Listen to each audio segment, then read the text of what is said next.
अस्सलाम वालेकुम। लैलतुल क़द्र को 5 रातों में नबी करीम सल्लल्लाहु अलैहि वसल्लम ने तलाश करने का हुक्म दिया है।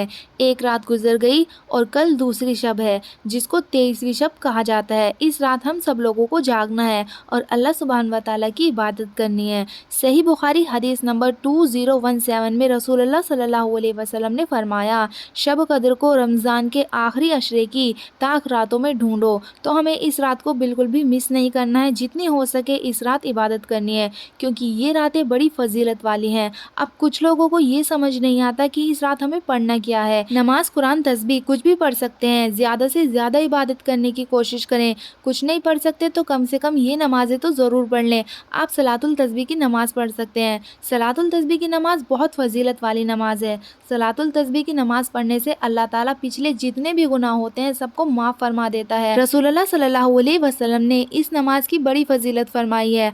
आम दिनों में तो पढ़ नहीं पाते, वक्त नहीं मिल पाता, तो आप लैलतुल क़द्र की रात में इस नमाज को ज़रूर पढ़ने की कोशिश करें। टाइम थोड़ा ज़्यादा लगता है, बट कोशिश करें कि इन रातों में सलातुल तस्बीह की नमाज पढ़ सकें। और सलातुल तस्बीह की नमाज पढ़ने का बहुत आसान तरीका है, हमने इससे मुतालिक वीडियो भी अपलोड की हुई है, आप जाकर देख सकते हैं। उसमें हमने पूरा तरीका बताया है कि किस तरह से हमें सलातुल तस्बीह की नमाज पढ़नी है। और दूसरी नमाज है सलातुल तौबा की नमाज।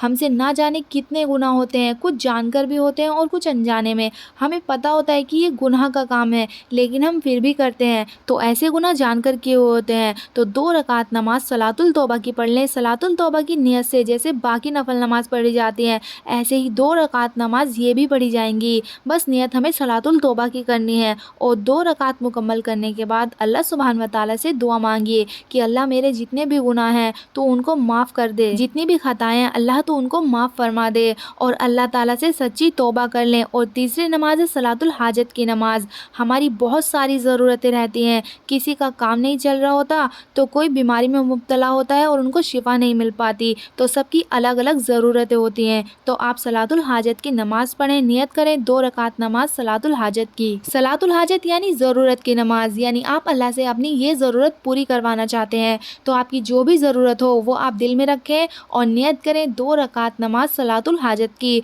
और नॉर्मल जैसे और नफल नमाज पढ़ी जाती है वैसे ही पढ़िए। और पढ़ने के बाद उसी ज़रूरत के लिए अल्लाह सुब्हान व तआला से दुआ मांगिए। और चौथी नमाज है तहज्जुद की नमाज।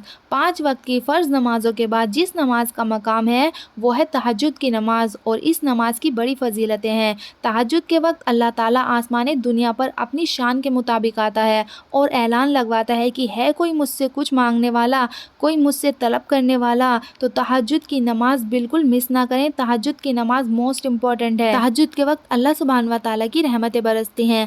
आप तहज्जुद की 8 रकात पढ़ लें। आप सल्लल्लाहु अलैहि वसल्लम ज़्यादातर 8 रकात पढ़ा करते थे, बाकी आप 12 रकात तक पढ़ सकते हैं। तहज्जुद की नमाज से मुतालिक वीडियो हमारे चैनल पर अपलोड है, आप जाकर देख सकते हैं। उसमें हमने सारी चीज़ें बताई हुई हैं कि किस तरह से पढ़नी है। और आप अपनी कज़ा नमाज भी पढ़ सकते हो। कज़ा नमाज में सिर्फ फ़र्ज़ पढ़ने होते हैं। और आप नफल नमाज भी पढ़ सकते हो, 2-2 रकात करके नफल नमाज पढ़ी जाती है। और नफल नमाज हम जितनी चाहें पढ़ सकते हैं, 50-100 जितनी चाहे पढ़ सकते हैं। और इसका तरीका बहुत आसान है, 2 रकात नफल नमाज की नियत कर लें और जैसे नमाज पढ़ते हैं वैसे ही पढ़नी है। वीडियो पसंद आए तो वीडियो को शेयर लाजमी करें।